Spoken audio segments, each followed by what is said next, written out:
Hi, welcome to Ronaldo's. We're bringing you a short video today of how to steam and texture milk, the do's and don'ts, some good practices I've learned over the years. I hope it's really beneficial to you. Here we go. Okay, so the first thing we're going to talk about is milk. Really good quality milk is absolutely essential. If you can, try and get some organic milk. If you've got a local farmer, that's absolutely brilliant. What we're looking for in milk is high protein content, and we've noticed that milk that comes from cows in the summer that are out in the pasture is really good. Sometimes when you have a cold winter and the cows are indoors on artificial feed, the milk can be not quite as good, but in the main, having good quality milk will help you get fabulous microfoam steamed milk for cappuccinos and flat whites, etc. So choosing the right jug is really important. So what you want is a nice thick gauge of steel in the jug. Thin steel is very difficult to control the temperature of the milk, so get yourself a good quality jug. Something like a Rattleware or a Rhinoware in the UK is fabulous.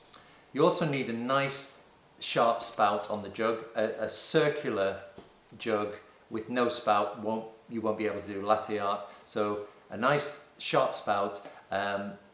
A lot of jugs now have a little turned lip, and that's great as well. Okay, something that's often overlooked is how much milk do you put in the jug? And my tip is about 10 ml below the bottom of the spout. So if you're using the smallest jug, a 12-ounce jug, or a medium jug, 20 ounce, or a large jug, 32 ounce, you always want to be 10 ml below the bottom of that spout. Now, everyone will steam their milk in a totally different way. The key thing is getting the finished result. So we want nice silky milk. I'll come to that in a second. So I steam my milk in a totally different way to the next barista, but getting the end result is the key thing. The way I like to steam milk is I like to stand dead straight on to the steam wand, so facing the machine, and then I like to lift the steam wand up and then push it back into the milk, so I'm getting the right position, and the angle of the steam wand from the side is about 15 degrees off vertical, leaning towards you. So the next key stage is the positioning of the steam arm in the milk jug. You want the steam arm for every drink that you do, apart from a cappuccino, just off centre, about sort of 10 ml from the tip of the steam arm, about 10 ml from the inside of the jug. Once you've got the steam arm in the correct position, so off center, we're going to create that vortex. So the correct starting position is about half the tip of the steam arm submerged in the milk, and then you turn on the machine. So as well as the positioning of the steam arm in the jug, what's really important is your positioning. And I like to make the analogy of 3 points of contact, a bit like rock climbing, if anyone's ever done that. So you want the inside of the jug touching the back of the steam arm. That is position 1. Point of contact 2 is the back of your hand, your ring finger or your knuckles touching the drip tray, keeping the jug nice and steady, and then just pinching with the tip of your index finger and your thumb the bottom of the jug. And that does two things. It keeps everything nice and steady, and also it feels for temperature. Your only movement is going to be lowering the steam jug and lifting the steam jug ever so slightly when the milk gets up to body temperature, and you keep everything super simple. Another little tip, keep your body relaxed, especially your shoulders. When you're trying to concentrate, especially when texturing milk is quite new to you, everything becomes tense, so try and relax and breathe and just keep everything really relaxed.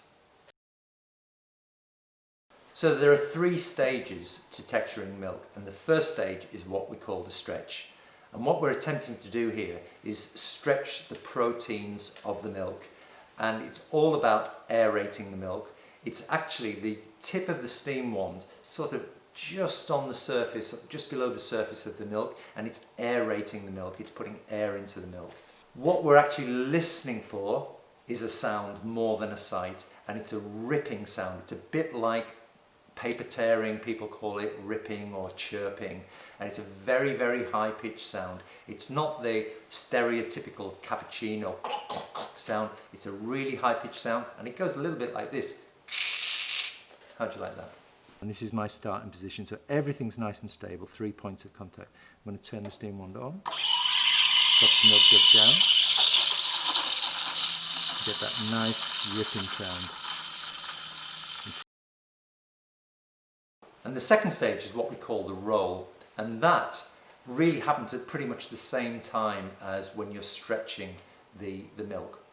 That is basically what it suggests. It's a vortex or a whirlpool, and that's all to do with the positioning of the steam wand off center, so it creates a cam effect and it gets the milk spinning round. So once you've got stages 1, the stretch, and stage 2, the roll going, basically while you're holding the milk jug, you're feeling for temperature, and you just keep the milk spinning round.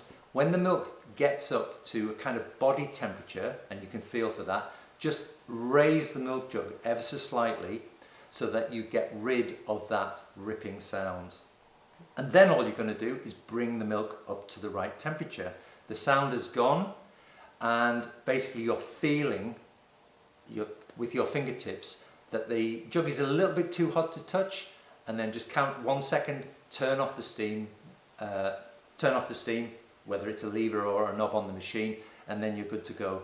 And you can see here, putting the thermometer in, we bring it right up to the right temperature, around about 65 degrees. You see that vortex? When the milk is up to body temperature, I'm just going to lift it up.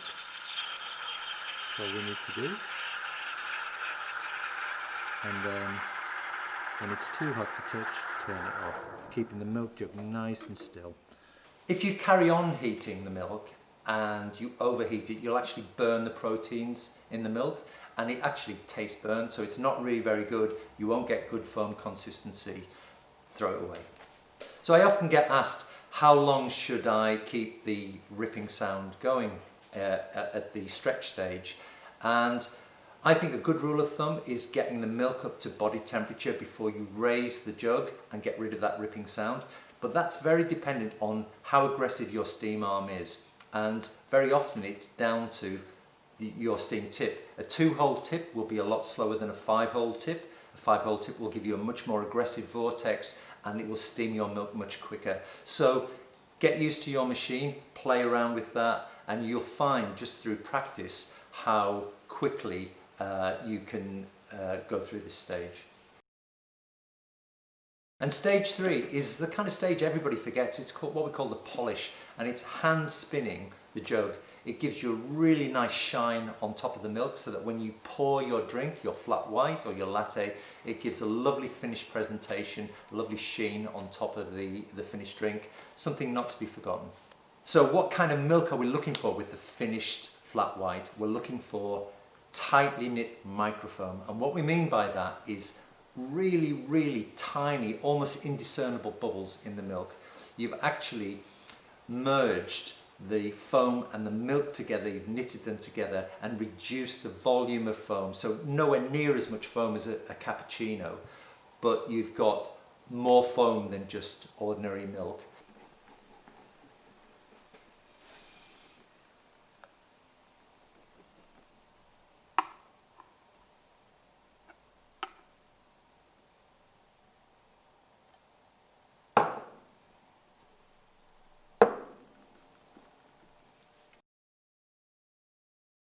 So what's the difference between doing a flat white and a cappuccino? The basic differences are these. One, you want the positioning of the steam wand right in the center of the jug. We don't really want to get that vortex. Remember, with the flat white, we're having the steam arm off center, creating a cam effect to give us that whirlpool. So for a cappuccino, keep the steam arm right in the middle of the jug. The second thing is we want a lot of aggressive stretch. So we want that high-pitched ripping sound all the time. Start with the same positioning of the steam arm in the milk, so about half of the tip submerged as the starting position when you turn on the steam, and then lower the milk jug down and keep that stretch sound, that high-pitched ripping, very aggressive, and keep lowering the milk jug down. And what you're doing is aerating the surface of the milk, and you're creating a volume of foam. It's a bit like shampooing your hair, so you're getting more and more volume of foam. The end result should still be nicely tight microfoam milk. Should have much more volume of foam, and when you pour your drink, my tip is start with the tip of the jug on the edge of the cup and tilt and pour at the same time like this, very quickly, and you get this lovely corona of coffee around the outside of the cup. You can see that there's a lot of foam there, very different to a flat white. And when you present a cappuccino and a flat white, there's no doubt about which one is which. You don't pour a pattern with a cappuccino, you do with a flat white. I'm going to dispel a few myths. The steam arm will not burn you. If you position your hand a few inches away from the steam and crank the steam arm right open, you'll see that it doesn't burn you. It will burn you when you get very close to the tip of the steam arm, like so. The steam arm is on a ball and socket, so you can rotate it 360 degrees, and this is really good for getting the steam arm in the correct position before you start. I like to think of your starting position when steaming milk, when texturing, a bit like a golf shot. If you get yourself in the right position, chances are you're going to hit a good shot. You're going to give yourself the best chance to hit a good shot. If it feels wrong, good golfers will step back and reassess their position. So really important to get everything right. The problem with this one is the milk is too deep in the steam wand, and we're not going to lower it down at all. So all I'm going to do here is do this, and you can hear how loud this is.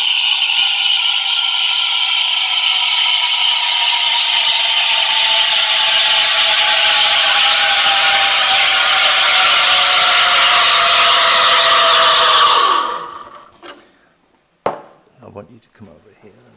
So when you see this, you'll actually see that the milk is kind of the right temperature.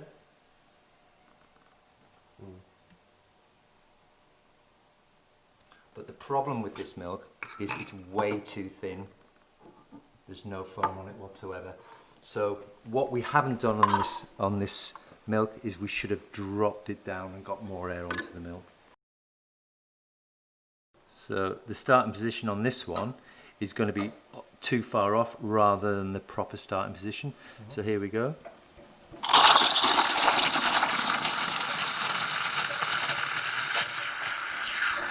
And we're getting this horrible bubbly milk. No good for anyone.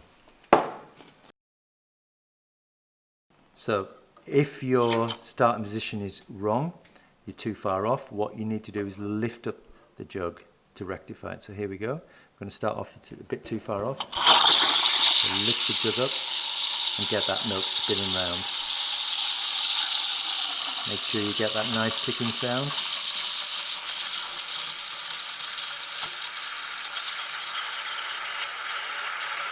Lift up.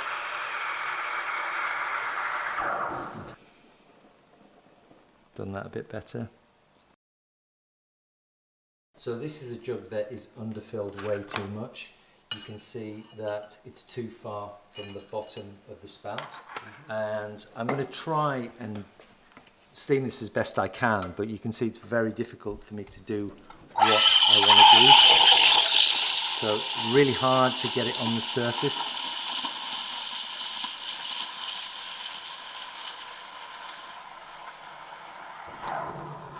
And it's got one of the problems with it.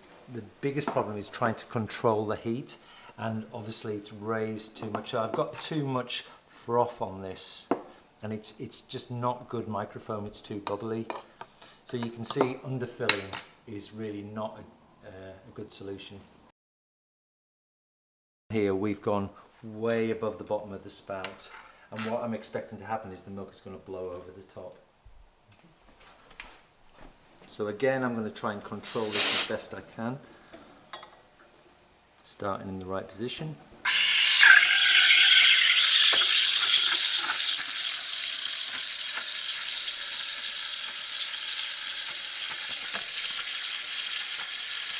So you can see it's very difficult to get it spinning.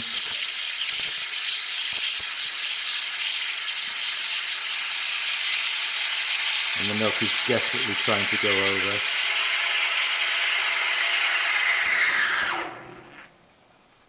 So here we've got milk that's too thin because it was very difficult to control.